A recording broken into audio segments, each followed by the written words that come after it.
Glenn Ciano, director. Tom Fiucci, actor. Chef Birdie, producer. What was Hitchcock's speech?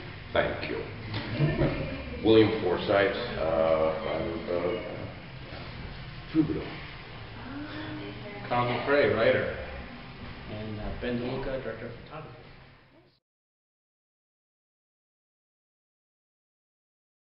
What I think Incubus is about, Incubus is about 90 minutes. Incubus is, well, I guess you could say Incubus was in my head before he got into anybody else's.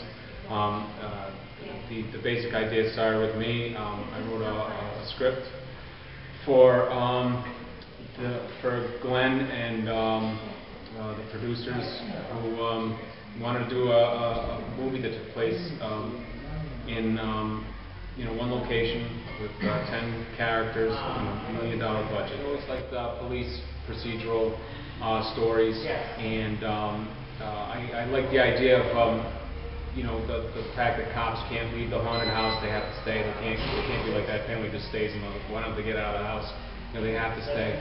And the ultimate haunted house story for police would be like a police station, And then the idea for the character of Incubus was like, what if there was one entity that was responsible for all the unsolved crimes that happened throughout history?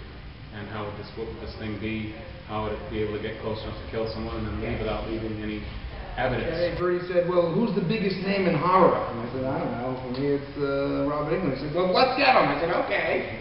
That sounds great and unrealistic, but Chad has a way of making those things actually a reality. It's a story about a demon, takes place at an old police station. You got to read the script, and you got to get back to me. I read the script, I get back to him, and then I ask him who's the biggest name in horror. He says Robert Englund. He says, and William Forsythe. He says, you take your pick. I said, let's go for both of them, and we did. Yes, I play Captain Gil Diamante, and Captain Diamante was already a victim of the Incubus. He had basically destroyed his life, killed his wife and his son. No one really knew what happened. And so this was a man who ended up in a mental institution. And when we first meet the character in the film, he's sitting in this mental institution. But what I was trying to achieve, and I think we got it, was that even though these events had taken place years before, that it was almost as if only 1 second had passed by. That he's sitting there, almost waiting for this moment to happen again in his life, and suddenly the phone rings, and it's Incubus. And we're drawn right back into it. And Incubus is a character that gets in your mind and doesn't leave, knows all your weaknesses, and knows what your personal demons are, and how to manifest and to destroy you. And another interesting quality is the Incubus has an ego.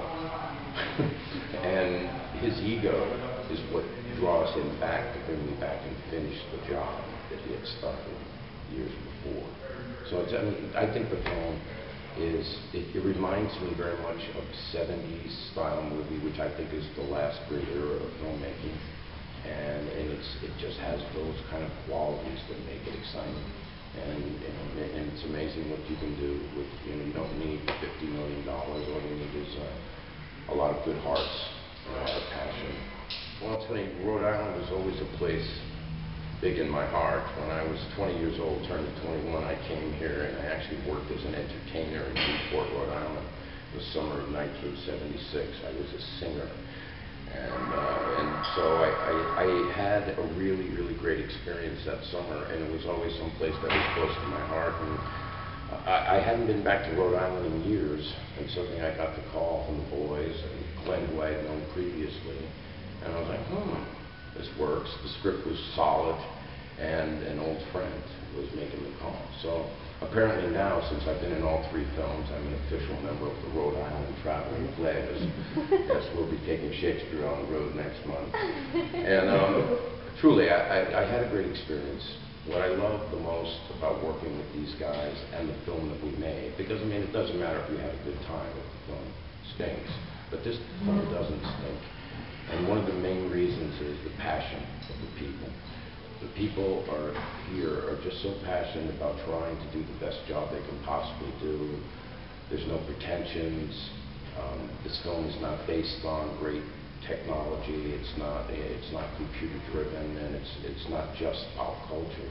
It's a raw film that is a psychological thriller, horror film that really is character driven, and it's tremendous. I mean, I've known Robert Englund on and off for years, and this is the first time he and I got to really bang heads. So, you know, I say it all the time, but it reminds me of when I was 18 and I was doing summer stock.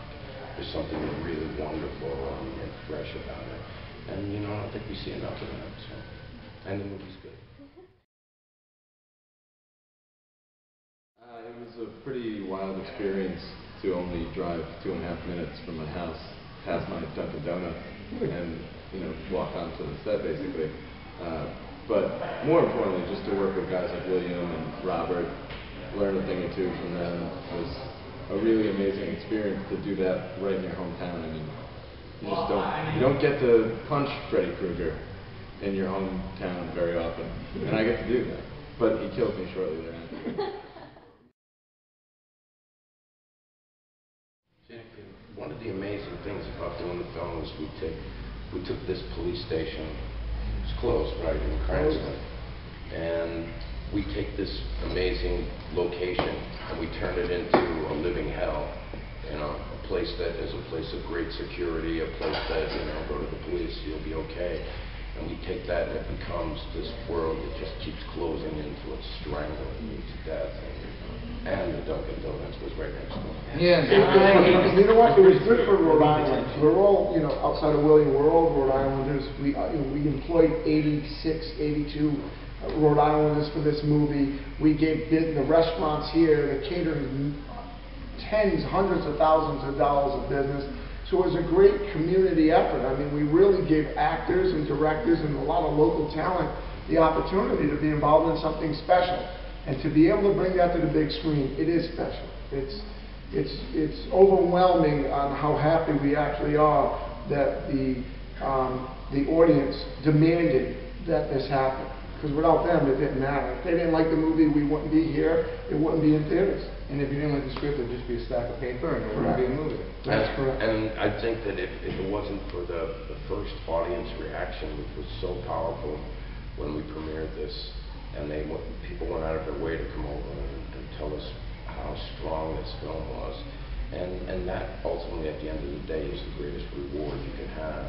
And that's the reason we're sitting here now and telling everyone go see the picture. Yeah, beyond all the blood, guts, and dismemberment of the film, it was really a sweet family kind of affair, which is nice. In a sick sort of way. Yeah, we get past all the dismemberment, evisceration.